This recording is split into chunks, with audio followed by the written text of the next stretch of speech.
Dear student, welcome to the lecture series of software engineering. In today's lecture, we will cover software development lifecycle and waterfall model. If we talk about the software development lifecycle, it is basically a framework that defines the steps involved in the development of software. It covers from detailed plan for building to deploying and maintaining the software. कोई भी software जब आप develop करते हो तो उसमें बहुत सारे फेजेस होते हैं। जैसे सबसे पहले आप रिक्वायरमेंट फाइंड आउट करते हो, उसके बेसिस पे आप डिजाइन करते हो, उसके बेसिस पे आप कोडिंग करते हो एंड देन करोगे उसको और तब इंस्टॉल करोगे और फाइनली स्टार्ट होता है मेंटेनेंस फेज। ये सारी एक्टिविटीज, ये सारे स्टेप्स आपके SDLC में आते हैं, सॉफ्टवेयर डेवलपमेंट लाइफ साइकिल में। एक फ्रेमवर्क प्रोवाइड कर रहा है ये। इस फ्रेमवर्क में सारी एक्टिविटीज इन्वॉल्व होती हैं किसी भी सॉफ्टवेयर को डेवलप करने के लिए। SDLC basically a series of identifiable stages that a software product undergoes during its lifetime, from gathering a requirement to the maintenance of product. Series of stages है जिसमें कोई भी एक सॉफ्टवेयर अपने लाइफ टाइम में फर्स्ट फेज से last phase जो कि मेंटेनेंस है, मेंटेनेंस फेज तक कवर करता है। उन सारे स्टेप्स की एक सीरीज है सॉफ्टवेयर डेवलपमेंट लाइफ साइकिल। अगर हम बात करें डिफरेंट स्टेप्स की जो SDLC process, software development life cycle process में इन्वॉल्व होते हैं, तो फर्स्ट आता है रिक्वायरमेंट एनालिसिस। रिक्वायरमेंट एनालिसिस के दौरान सबसे पहले हम चेक करते हैं feasibility study. Feasibility study basically feasibility study में हम डिटरमाइन करते हैं is that software feasible to design, to develop? If yes, then okay. If no, then why not? Why? नहीं है तो क्यों फिजिबल है? फिजिबल है देन गो, अच्छी बात है गो, और नहीं है फिजिबल तो क्यों नहीं है? फिजिबिलिटी स्टडी में हम चेक करते हैं क्या प्रोजेक्ट, क्या software financially, that is cost की टर्म्स में, टाइम की टर्म्स में, टेक्निकली प्लस रिसोर्सेज, इन सब के टर्म्स में क्या सॉफ्टवेयर फिजिबल है डेवलप करना। साथ के साथ इकोनॉमिकल, पॉलिटिकल, बहुत सारे अदर्स फैक्टर्स भी इंक्लूड होते हैं जो हमें किसी भी प्रोजेक्ट के डेवलपमेंट के स्टार्टिंग से पहले चेक करने होते हैं, जो एग्जैक्टली फाइंड आउट करवाते हैं कि yes this project can be develop और this project can not be develop.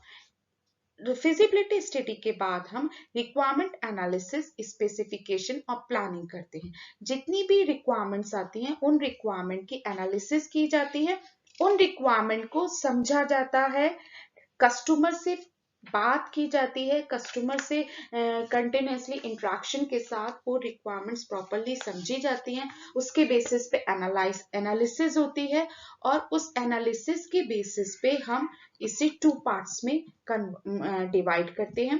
First आता है requirement gathering and analysis, requirement gathering and analysis, और सेकेंड पार्ट आता है इसका SRS डॉक्यूमेंट।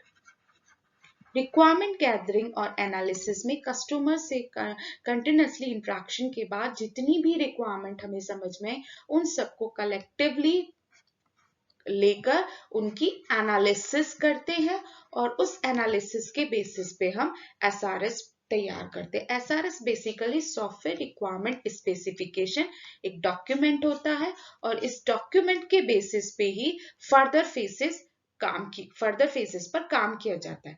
SRS डॉक्यूमेंट के बेसिस पे हम आते हैं डिजाइन फेज पे। SRS डॉक्यूमेंट के बेसिस पे ही डिजाइन फेज स्टार्ट होता है। डिजाइन फेज का जो मेनली गोल है is to transform the requirement specified in SRS document into a structure form that is suitable for implementation in some programming language। ये जो SRS में जो रिक्वायरमेंट है उन रिक्वायरमेंट को स्ट्रक्चर फॉर्म में रिप्रेजेंट करना, स्ट्रक्चर फॉर्म में रिप्रेजेंट करना, जिससे हम उस पे कोई भी कोडिंग के लिए कोई भी प्रोग्रामिंग लैंग्वेज अप्लाई कर सकते हैं। ठीक है, एक स्ट्रक्चरल फॉर्म है एसआरएस डॉक्यूमेंट का डिजाइन फेज। डिजाइन फेज के बाद आता है इम्प्लीमेंटेशन फेज। इम्प्लीमेंटेशन फेज को हम कोडिंग फेज भी बोलते हैं। जो डिजाइन फेज का आउटपुट होगा उस डॉक्यूमेंट के बेसिस पे हम किसी भी प्रोग्रामिंग लैंग्वेज में कोड करते हैं, इंप्लीमेंट करते हैं अपने सॉफ्टवेयर को। आफ्टर दैट, अच्छा, कोडिंग फेज के बाद हम आते हैं टेस्टिंग फेज पे। टेस्टिंग फेज क्या करता है कि टेस्टिंग फेज में हम अपने कोड को चेक करते हैं, टेस्ट करते हैं, फंक्शनल रिक्वायरमेंट्स को चेक करते हैं, साथ के साथ ये एक एक मॉड्यूल को चेक करेंगे, टेस्ट करेंगे, फिर उसे इंटीग्रेट करेंगे, टेस्ट करेंगे। उसके बाद एक हम फाइनल प्रोडक्ट, जब हमारा पूरा डेवलप हो जाएगा, उसको भी हम टेस्ट करते हैं। डिजाइन फेज में हम दो तरीके से डिजाइन कर सकते हैं। एक सिंपल होता है ट्रेडिशनल डिजाइन अप्रोच, दूसरा होता है object oriented design approach, ओओडी। Coding phase में एक एक मॉड्यूल जैसे जैसे कोड होता जाएगा उसको हम पैरेलली टेस्ट भी करते जाएंगे। फिर second module test, third module test, और बाद में टेस्टिंग फेज में एक एक को इंटीग्रेट करते हुए हम टेस्ट करते चलते हैं और अपने ओवरऑल सिस्टम को, फाइनल प्रोडक्ट को टेस्ट करते हैं टेस्टिंग फेज में। टेस्टिंग फेज में बेसिकली 3 टेस्टिंग होती हैं। अगर हम टेस्टिंग फेज की बात करें तो टेस्टिंग फेज में 3 एक्टिविटीज होती हैं। फर्स्ट होता है अल्फा टेस्टिंग। इन अल्फा टेस्टिंग हम अपने सिस्टम को टेस्ट करते हैं डेवलपिंग टीम के थ्रू। जो हमारी डेवलपिंग टीम है वो सिस्टम को टेस्ट करेगी। नेक्स्ट होता है बीटा टेस्टिंग। बीटा टेस्टिंग में सिस्टम टेस्ट होता है फ्रेंडली सेट ऑफ कस्टमर्स से। उसमें जरूरी नहीं है कि डेवलपिंग टीम इन्वॉल्व हो, उसमें friendly set of customers involve होगा। कस्टमर टीम के, कस्टमर ऑर्गेनाइजेशन के कुछ रिप्रेजेंटेटिव होंगे, वो रिप्रेजेंटेटिव उस सॉफ्टवेयर को टेस्ट करेंगे on the basis of requirement. Alpha testing में चेकिंग होती है कोड के बेस पे, फंक्शंस के बेसिस पे, जबकि बीटा टेस्टिंग में रिक्वायरमेंट बेसिस पे टेस्टिंग हो जाती है। थर्ड आता है एक्सेप्टेंस टेस्टिंग। एक्सेप्टेंस टेस्टिंग में हम फाइनली प्रोडक्ट को डिलीवर करेंगे और उस डिलीवरी के दौरान जो कस्टमर के थ्रू एक्सेप्टेंस आई है या रिजेक्शन आया है, हमने फाइनल डिलीवर कर दिया, फाइनल डिलीवर के बाद कस्टमर हो सकता है उस प्रोडक्ट को एक्सेप्ट करे, देन एक्सेप्टेंस टेस्टिंग। अगर वो रिजेक्ट कर रहा है तो डिपेंड्स, कस्टमर कहते कि नहीं ये सॉफ्टवेयर मेरी रिक्वायरमेंट के अकॉर्डिंग तो है ही नहीं, तो वो उसको रिजेक्ट भी कर सकता है। नेक्स्ट आता है deployment and maintenance. After acceptance testing customer environment पे वो सॉफ्टवेयर इंस्टॉल कर दिया जाता है। सॉफ्टवेयर इंस्टॉल कर दिया जाएगा कस्टमर इन्वायरमेंट में, कस्टमर मशीन में, और फिर उसके बाद शुरू होता है मेंटेनेंस, जो कि लाइफ टाइम चलता है। मेंटेनेंस में हम time to time, sometimes what happen के काम करते हुए एरर्स फाइंड आउट हुई, कस्टमर को अपने रिक्वायरमेंट्स में, फंक्शनैलिटी में चेंज कराना है, फंक्शनैलिटी ऐड ऑन करनी है, या कस्टमर ने अपने रिसोर्सेज चेंज करे, अपनी मशीन्स चेंज करी, तो उस मशीन के अकॉर्डिंग हमें अपने सॉफ्टवेयर को भी चेंज करना होता है। तो after deployment, after installation of the software, maintenance phase will start, जो कि लाइफ टाइम चलता है। अब हम सॉफ्टवेयर प्रोसेस SDLC मॉडल्स की बात करें, software development life cycle models की बात करें, तो basically SDLC models is a descriptive and diagrammatic representation of the software life cycle. बहुत सारे मॉडल्स होते हैं सॉफ्टवेयर लाइफ साइकिल में। सबसे पहले वाटरफॉल मॉडल आता है, जो सबसे ज्यादा क्लासिक मॉडल है, सबसे पुराना मॉडल है। अजाइल मॉडल आज की डेट में mostly companies, mostly organization agile model के फ्रेमवर्क पे ही काम कर रहे हैं। V shaped model, iterative model, prototype model, spiral model, big bang models, these are those models which are used generally, जो जनरली यूज किए जाते हैं, जो बहुत ज्यादा यूज किए जाते हैं. और करंट सिनेरियो की बात करें तो एजाइल मॉडल, एजाइल फ्रेमवर्क पे ऑर्गेनाइजेशन मोस्टली वर्क कर रही हैं. Now come to the waterfall model. Waterfall model is a classic model and you can say old model. Okay. In waterfall model, phases are arranged in cascading. Phases are arranged in cascading manner or linear form. That's why this model is known as waterfall model. Phases are arranged in cascading or linear method. Cascading or linear method means कि suppose एक phase हो गया, first phase done, first phase का जो output होगा वो second phase के लिए input की तरह work करेगा. second phase का जो output है वो third phase के लिए input की तरह work करेगा. यानी एक का output, एक फेज का आउटपुट दूसरे फेज के लिए इनपुट का काम कर रहा है. तो all phases are connected in cascading manner, all linear manner. That's why we called it as waterfall model.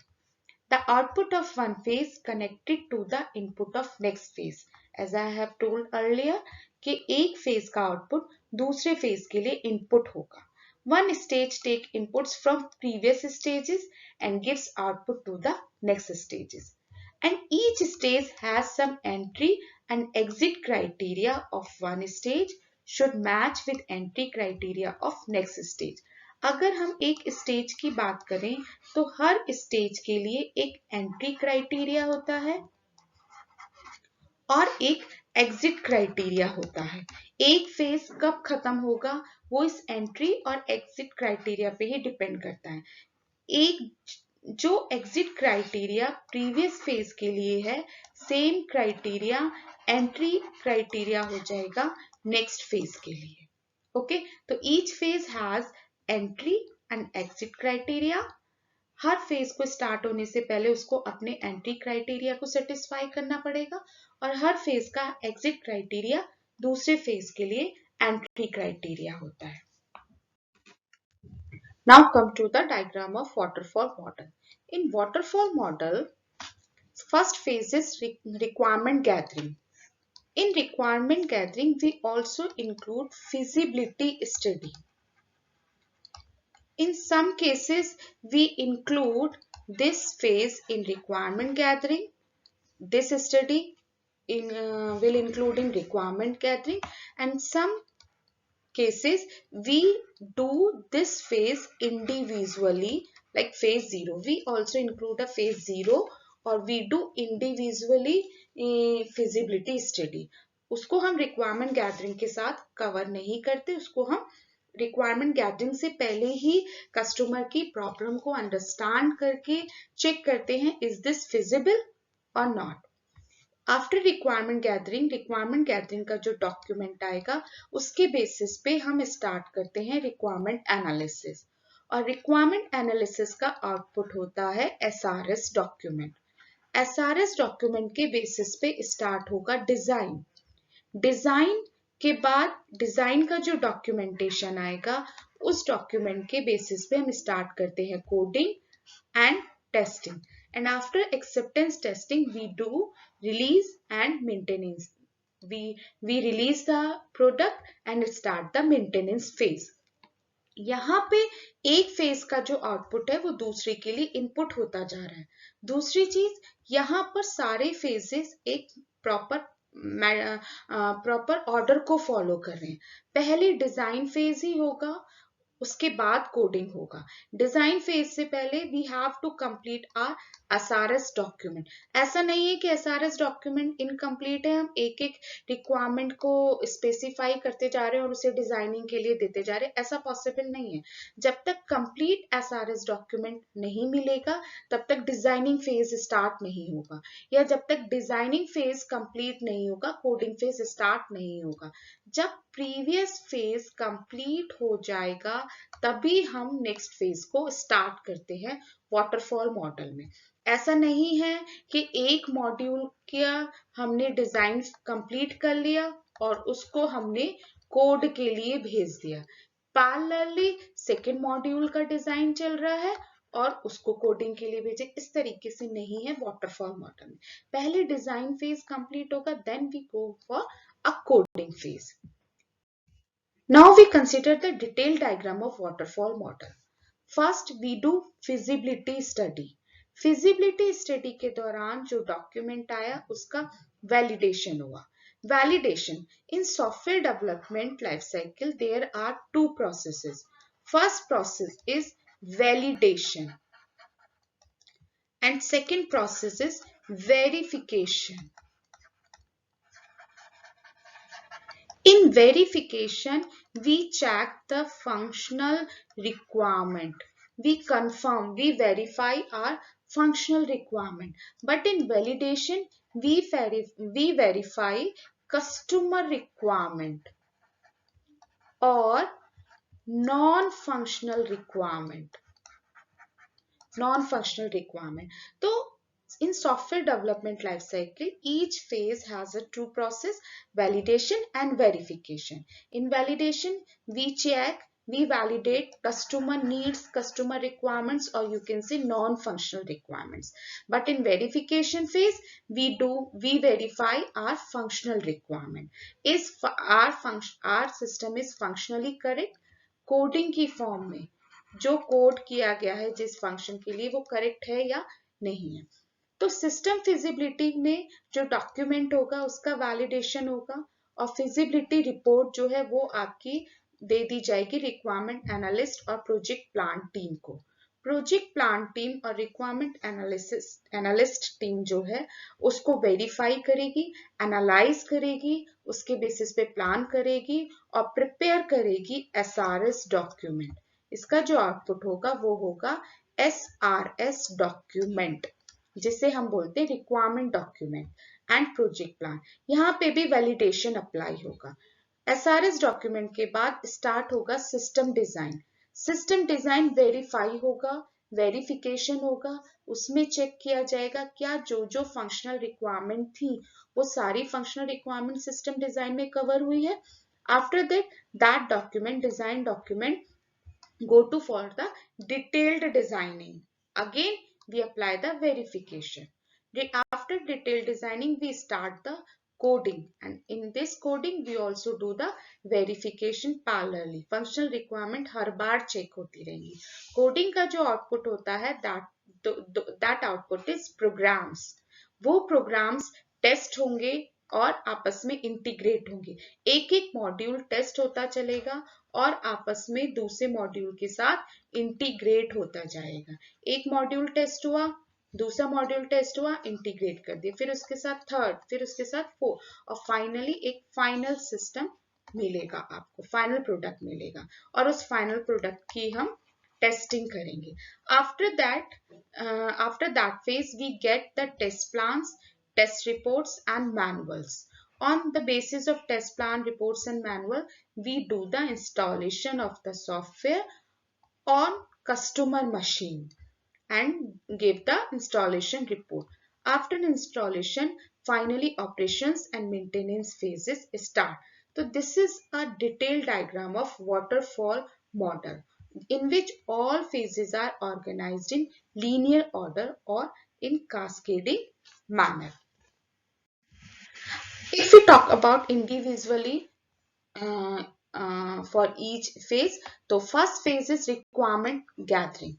In this phase, business analyst will collect the requirements with an interaction of the client, and collected requirements will be documented. Requirement gathering में जो भी business analyst होंगे, आपकी developing team में हर phase के लिए एक अलग इंडिविजुअल टीम होती है। जो डेवलपिंग टीम होती है उसमें हर फेज के लिए एक इंडिविजुअल टीम होगी। रिक्वायरमेंट गैदरिंग के लिए अलग टीम होगी, एनालिसिस के लिए अलग, डिजाइन के लिए अलग, कोडिंग के अलग। तो रिक्वायरमेंट गैदरिंग में जो बिजनेस एनालिस्ट होते हैं वो कस्टमर से इंटरेक्ट करके कस्टमर के साथ इंट्रैक्शन के बेसिस पे रिक्वायरमेंट कलेक्ट करते हैं और उनको डॉक्यूमेंटेड करते हैं। Next phase is requirement analysis. इस फेज में जो एनालिस्ट हैं they will study the client requirement which are gathered during the previous phase and prepare the SRS document. Plus, they also analyze these requirements. In design phase, in this phase, design architecture is responsible to decide architecture of an application in order to fulfill the client requirement. SRS document के basis पे जो design architecture है वो overall system का design provide करेगा जो client की requirement को फुलफिल करेगा। कैसे मॉड्यूल्स आपस में डिवाइड होंगे, इंफॉर्मेशन का फ्लो क्या है, सीक्वेंसिंग क्या है, डेट एक्टिविटीज कैसे परफॉर्म हो रही हैं, ये सारी चीजें, ये सारी इंफॉर्मेशन आपको डिजाइन फेज में मिलती है। After the design phase we start the coding phase. In coding phase developer will write the program or code using any programming language or scripting languages in order to develop the applications. Design document के basis पे coder जो है, developer जो है, वो programmes लिखेगा, code करेगा किसी भी प्रोग्रामिंग लैंग्वेज या स्क्रिप्टिंग लैंग्वेज के लिए में in order to develop that application. Testing phase. Initially develop, perform unit testing and integrate testing using the white box testing. And after this, separate team will be perform system testing using black box testing. दो तरीके की testing होती है, एक होती है white testing और दूसरी होती है black testing, black box testing and white box testing. In white box testing we test each unit individually and integrate with previous unit, but in black box testing we test the whole system will test under the black box testing. Next is release and maintenance. After testing phase, client satisfy on work product and then we deliver that application or software to the customer to use at a live environment. While using this application, client identify can some defects in existing system and then he will send to the CR to CCP. Testing phase के बाद जब release phase आता है तो उसमें हम customer के environment में, लैब इन्वायरमेंट में हम एप्लीकेशन को, सॉफ्टवेयर को डिलीवर करते हैं। कस्टमर उस एप्लीकेशन को यूज करता है। इन केस अगर उसे कोई डिफेक्ट्स दिख रहे हैं या कुछ एग्जिस्टिंग एरर्स हैं या कुछ वो फंक्शनैलिटी चेंज करना चाहता है या कुछ एड ऑन करना चाहता है, तो that all comes under the maintenance phase. So these are basically phases which we cover in waterfall model. Now next is where to use the waterfall model. waterfall model के case में हमें सारी requirements पता होनी चाहिए, because in waterfall model every phase is related to another phase and her phase का output, यहाँ पे रिक्वायरमेंट एनालिसिस आ गई, यहाँ पे डिजाइन आ गया, then coding, then testing phase आ गया, उसके बाद डिलीवर एंड मेंटेनेंस फेज आ गया। ठीक है, तो हर फेज का आउटपुट दूसरे फेज के लिए इनपुट का काम कर रहा है। तो अगर इन केस ये रिक्वायरमेंट एनालिसिस जब तक कंप्लीट नहीं होगी मैं डिजाइन नहीं कर सकती। तो रिक्वायरमेंट एनालिसिस का जो आउटपुट आता है एसआरएस, जब तक एसआरएस कंप्लीट नहीं होगा डिजाइन फेज स्टार्ट नहीं हो सकता। तो at very initial phase all requirement should be well known. That's why we call in waterfall model requirements should be freeze or requirement should be frozen. Requirement आपकी freezed होनी चाहिए, frozen होनी चाहिए, पहले से ही पता होनी चाहिए, क्योंकि तभी रिक्वायरमेंट सारी फर्स्ट फेज में ही क्लियर है, तभी मेरा एसआरएस डेवलप होगा, एसआरएस कंप्लीट होगा तभी मेरा डिजाइन होगा, डिजाइन कंप्लीट होगा तभी मेरा कोडिंग होगा। ठीक है, प्रोडक्ट डेफिनेशन इज स्टेबल। जिन प्रोडक्ट्स में डेफिनेशन स्टेबल है, प्रॉब्लम क्लियर है, जिनमें एट इनिशियल फेज ही प्रॉब्लम मालूम है कि किस प्रॉब्लम के लिए हम सॉफ्टवेयर डेवलप कर रहे हैं, तो वहां पे हम वाटरफॉल मॉडल को यूज करते हैं। जहां पे टेक्नोलॉजी प्रॉपरली अंडरस्टूड हो, वो अगर हम कोई, if we are using new technology अगर हम यूज कर रहे हैं, तो वहां पे हम वाटरफॉल मॉडल को यूज नहीं करते। जनरली हम वहां यूज करते हैं जहां पे डेवलपर को टेक्नोलॉजी बहुत अच्छे से पता हो, डेवलपिंग टीम को, ऑर्गेनाइजिंग टीम को प्रॉब्लम स्टेटमेंट क्लियर हो, सारी रिक्वायरमेंट उसको वेल नोन हो। और नेक्स्ट इज जहां पे हमें किसी एग्जिस्टिंग प्रोडक्ट का न्यू वर्जन रिलीज करना है। ओके, क्योंकि सबसे इंपॉर्टेंट बात वाटरफॉल मॉडल में यही है कि before starting the development you should know all the requirements. यहाँ पे लाइक वेब बेस्ड प्रोजेक्ट्स बहुत इजीली डेवलप किए जाते हैं वाटरफॉल मॉडल में। ठीक है, टेक्नोलॉजी पता है आपको, आपको प्रॉब्लम स्टेटमेंट पता है, आपको रिक्वायरमेंट्स बहुत अच्छे से पता है, और generally for small products, small projects के लिए बहुत यूजफुल है। आप एज अ न्यू हो, आप डेवलपर हो न्यू डेवलपर हो आप, तो उस केस में भी आप वाटरफॉल मॉडल यूज कर सकते हो, क्योंकि it's not so much complex model, it's very simple model. Her step complete होगा, उसी के बाद सेकंड, पहला सेकंड फेज कंप्लीट कर लो, उसके बाद थर्ड फेज, आराम से थर्ड फेज कंप्लीट करो, देन फोर्थ फेज। पैरेलली कुछ नहीं चलना, एक फेज कंप्लीट होगा तभी आपका नेक्स्ट फेज स्टार्ट होगा। Next, come to the advantages of waterfall model. Waterfall model is easy to implement. कोई कॉम्प्लेक्सिटी नहीं है, एक के बाद एक फेज चल रहे हैं, एक कंप्लीट हुआ दूसरा, दूसरा कंप्लीट हुआ तीसरा। It helps to find the error earlier. Why?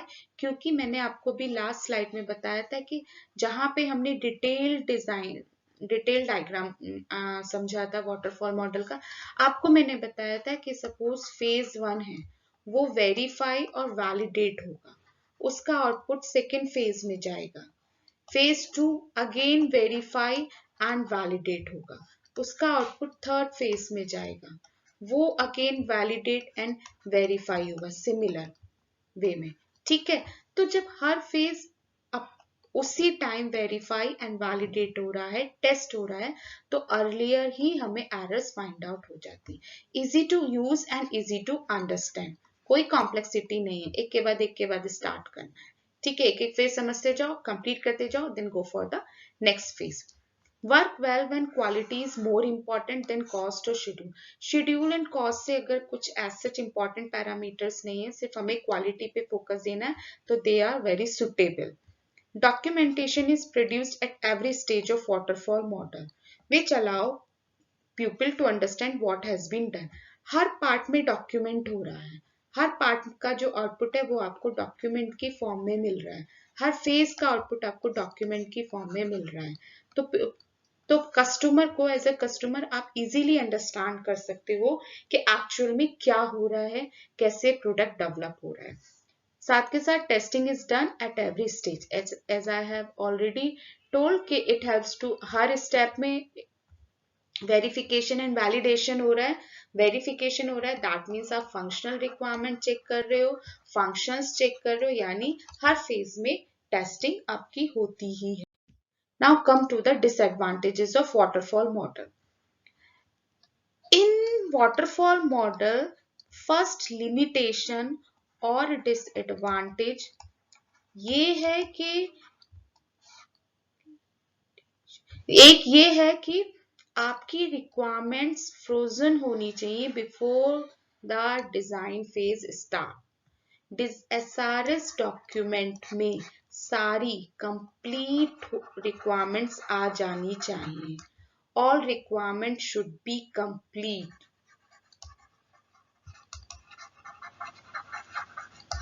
In SRS document. Design, क्योंकि एक बार जब आप डिजाइन फेज में एंटर कर गए, उसके बाद आप रिक्वायरमेंट चेंज नहीं कर सकते। No change in requirement after design phase.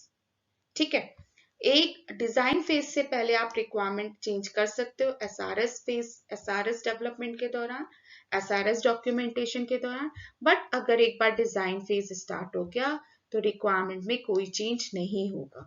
तो हम अज्यूम करके चलते हैं कि requirements of the systems can be frozen before the design phase. This is also a main limitation of waterfall model. ये सुटेबल हैं, this approach is suitable for routine types of projects जहां पे पहले से ही हमें रिक्वायरमेंट मालूम है। For example web based project. Web based project में क्या है, हमें मालूम है कि कोई भी वेबसाइट आपको बनानी है तो वो ऐसे ही बनेगी, इसी तरीके से फंक्शंस फॉलो होंगे, इसी तरीके से डायनामिक पेजेस डिजाइन करने हैं, फॉर्म वैलिडेशन होगा, फॉर्म डिजाइन होगा, वेरीफाई होगा, उसके बेसिस पे डेटाबेस बनेगा, एटसेट्रा एटसेट्रा। तो रूटीन प्रोजेक्ट्स जो हैं, रूटीन टाइप ऑफ प्रोजेक्ट्स जो हैं जहाँ पे हम रिक्वायरमेंट को बहुत अच्छे से समझ चुके हैं, वहां पे ही सुटेबल है ये। कॉम्प्लेक्स प्रोजेक्ट्स के लिए सुटेबल नहीं है। ओके, इफ रिक्वायरमेंट्स में चेंज वाटरफॉल मॉडल में नॉट वर्क। अगर आपने डिजाइन फेज के अंदर रिक्वायरमेंट चेंज कर दी तो आप आगे कोडिंग नहीं कर सकते हो, क्योंकि यहाँ पे आपको बताया कि फर्स्ट फेज का आउटपुट दूसरे पे डिपेंड कर रहा है। फर्स्ट, हर फेज का एक एंट्री एग्जिट क्राइटेरिया है।